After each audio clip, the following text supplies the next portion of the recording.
Welcome to MT. Hope you enjoy the video.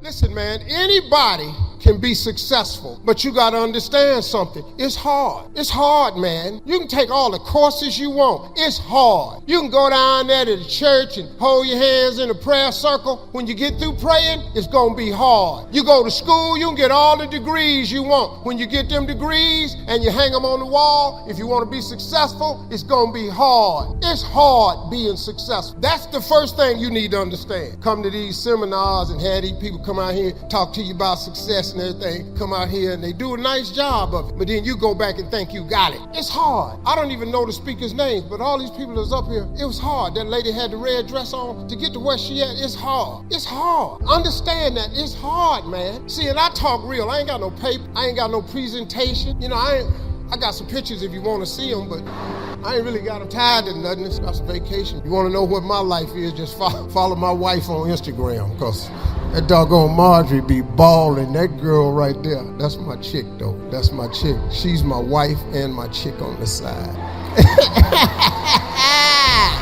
You feel me?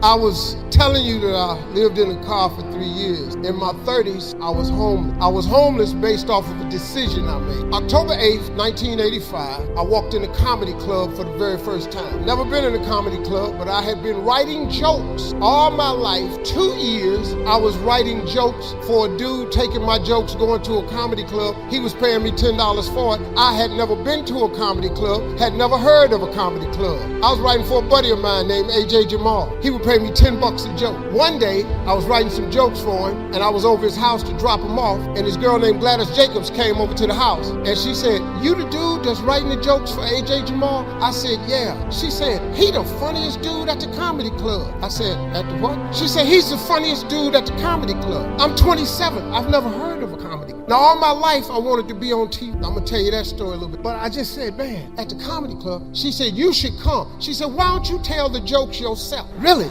Tell the jokes myself? She said, "Yeah." Now I'm thinking, I said, man, this could be what I've been asking God my whole life. See, some of you in this spot where you keep asking God, what do I do next? What's my next move? You know the hardest thing about your life? Trying to figure it out. Ain't that hard?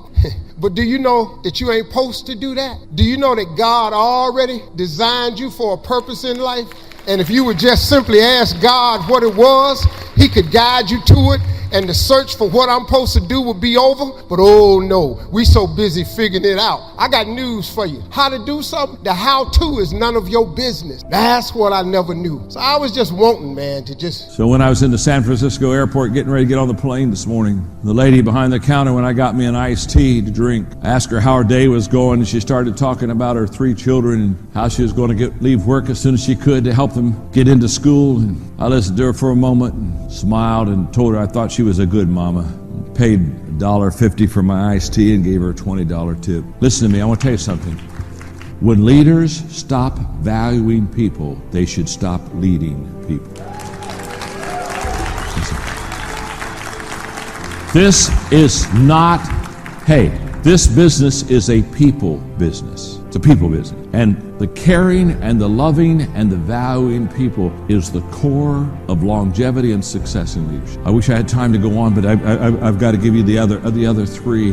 Okay, the rule of 5 for lifting your lid. Every day I lead myself, right? Every day, what do I do? Secondly, add value to people. Number 3, every day I study leadership. Every day. And you say, now John, when you say every day you study leadership, what do you mean by that? What I mean by that is every day. How we doing, gang? Every day I study leadership. You see, again, back in the 70s, I heard Earl Nightingale say these words: if you will take 1 hour a day, every day, for 5 years on a certain subject, and every day for 1 hour, we'll study that subject for 5 years, in 5 years, you'll become an expert on that subject. And that was in the middle 1970s, and I said, I think I'm going to do that. I think until 1980, I'm going to spend an hour every day just studying leadership. I'm going to read leadership books, and I'm going to get around leaders. I'm going to study leadership. And by 1980, I'll be a great leader. And I did that every day until 1980. And by 1980, I thought, oh my goodness, this works so good. I think I'll do it until 1985. And so every day I did an hour of study and leadership until 1985. And I thought, oh my gosh, I know so much more in 1985 than I knew in 1980. I think I'll wait and go on to 1990. And so then I went for every day till 1990. I thought, man, I'm writing leadership books and they're buying those suckers and life is good. I think I'll do this every day. 1980. What have I done? Can I tell you what I do every day? The Lord told me to tell you He controls the speed of the spin. That no matter how fast it may seem to you, God knows just how fast to spin the wheel without allowing you to fall off. And He told me to tell you to take notice of the fact that you're still here. That no matter how fast your life was spinning, God sustained you because He controls the speed of the spin. Somebody say He controls the speed of the spin. Don't be worried. Don't be anxious. Don't be worried because God controls the speed of the spin. He knows how fast to take you, to shape you into what He wants you to be. He controls the speed of the spin. People coming in your life and people going out of your life and people clapping for you and people trying to crucify you, sometimes all in the same day. You get a good call and a bad call. You get something that lifts you up, you get something that takes you down. And God said, don't worry about it. It's not them in control. God said, I control the speed of the spin. I don't know who that's for, but the Lord told me to be sure and tell you that while His hand is moving on the top, His feet is moving at the bottom. For the feet of the potter control the spinning of the wheel. And God said, I'm controlling the speed of the spin. It's not your mama. It's not your enemies. It's not your haters. It's not your naysayers. It's not your ex-husband. It's not your ex-wife. God controls the speed of the spin. And while the clay is spinning, the potter says nothing at all. Lord, how long will my life be in an uproar? I had to move over here, and then I had to move over there. And by the time we got settled in here, we had to move again. And this job shut down, I had to go to that job. And all the while it was spinning, the potter says nothing at all. Because He has placed you on the wheel and He's shaping you in the spin. The only thing He does is every now and then, while He's spinning, while it's spinning, He touches you. Throw your hands up and say, touch me, Jesus. If you're not going to stop the spin, just touch me every now and then. If you're not going to stop the spin, just touch me every now and then. If you're not going to stop the spin, just if you just let me know that you're still there.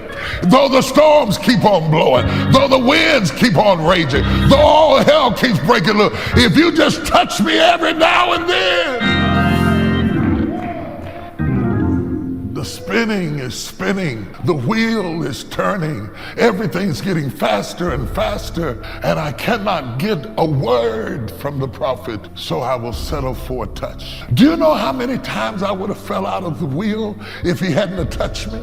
Do you know how many times I would have slid off the wheel if He hadn't have touched me and established my going in and coming out? He didn't explain anything to me, Pastor. He just touched me. He didn't let me know how long I was going to have to spend. He just touched me. That's why I'm coming to get the word, because I need a touch from the Lord. I'm wondering if there's anybody in here that needs a touch. A touch from the Lord. I need a touch from the Lord. If you don't talk to me, touch me. If you don't stop it, touch me. If I gotta go through it again and again, just touch me. Hey, in the middle of the spin, every now and then, He touches me. Every time the enemy thought he had me, God touched me. Every time I had gotten too close to the edge of the wheel and I was about to fall off, preacher, I was about to have a nervous breakdown, but God touched me. I cried all night, but He touched me. I was confused all week, but He touched me. Oh, He touched me. He wouldn't talk to me, Jackie, but He touched me. Just a touch. I lost my mother, he didn't explain it, but He touched me. I lost my father, cried myself to sleep, thought I was going crazy, but He touched me. Oh, a touch from God is all you need. Lost my job. Still can remember walking across the parking lot crying, wondering how I was going to feed my family, but He touched me. And And I want you to see the wheel, because it is on the wheel where the touching occurs. It is on the wheel where the shaping occurs. It is on the wheel where the metamorphosis occurs. And all of a sudden a lump of clay begins to look like something. If it doesn't spin, it doesn't take shape. Stop avoiding the spin, because you'll never be what he had in mind until you're willing to jump into the spin cycle. Thank you for watching our video.